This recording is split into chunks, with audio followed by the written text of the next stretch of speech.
এইখানে এইসব করো না, কেউ দেখে ফেললে আমার সর্বনাশ হয়ে যাবে। প্লিজ বোঝার চেষ্টা করো।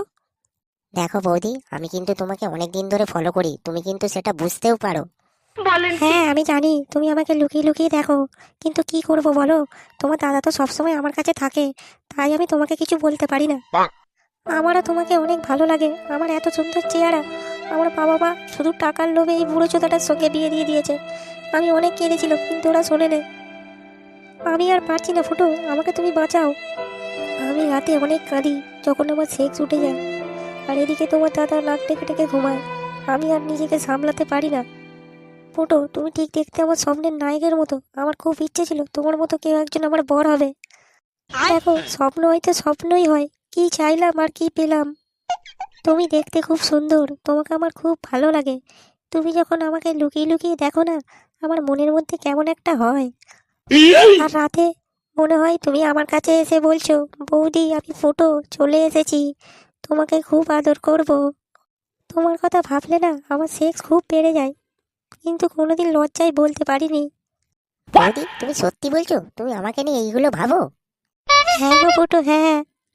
বৌদি, তোমার ফিগারটা না সেই, রাতে তো তোমার কথা ভেবে ভেবে 2-3 বার হাতি মেরে নি।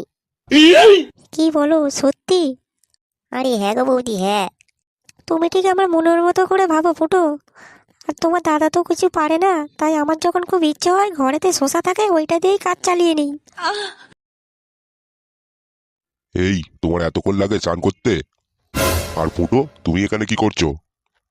দাদা, আমি এইদিকে একটু হাঁটাহাঁটি করতে এসেছিলাম, আর দেখছি বৌদি এখানে দাঁড়িয়ে আছে, তাই বৌদির সাথে তো অনেকদিন কথা হয়নি, তাই একটু দাঁড়িয়ে দাঁড়িয়ে কথা বলছিলাম।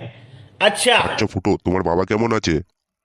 ভগবানের আশীর্বাদে সব ভালোই আছে।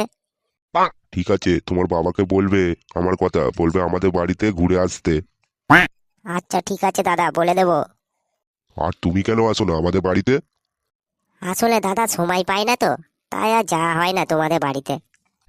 কি বলো কি, এই বয়সে কিসের এত কাজ তোমার? তেমন কিছু নয় দাদা, ওই একটু কাজের চাপ আছে তো তাই। ঠিক আছে, একদিন তাহলে সময় করে এসো আমাদের বাড়িতে। ঠিক আছে দাদা, একদিন যাব সময় করে।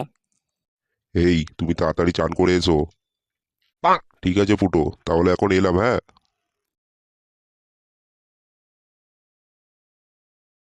দাদা যখন বাড়িতে থাকবে না তখন তুমি যাবে, ঠিক আছে?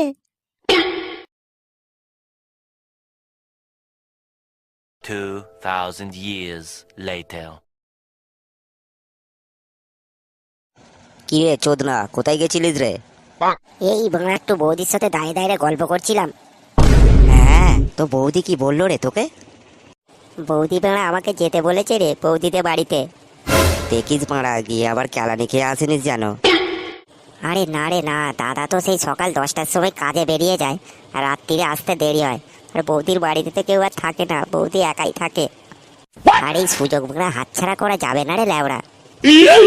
চ চ এখন মারা ঘর চ, কালকে আবার সকাল সকাল মারা বেরোতে হবে।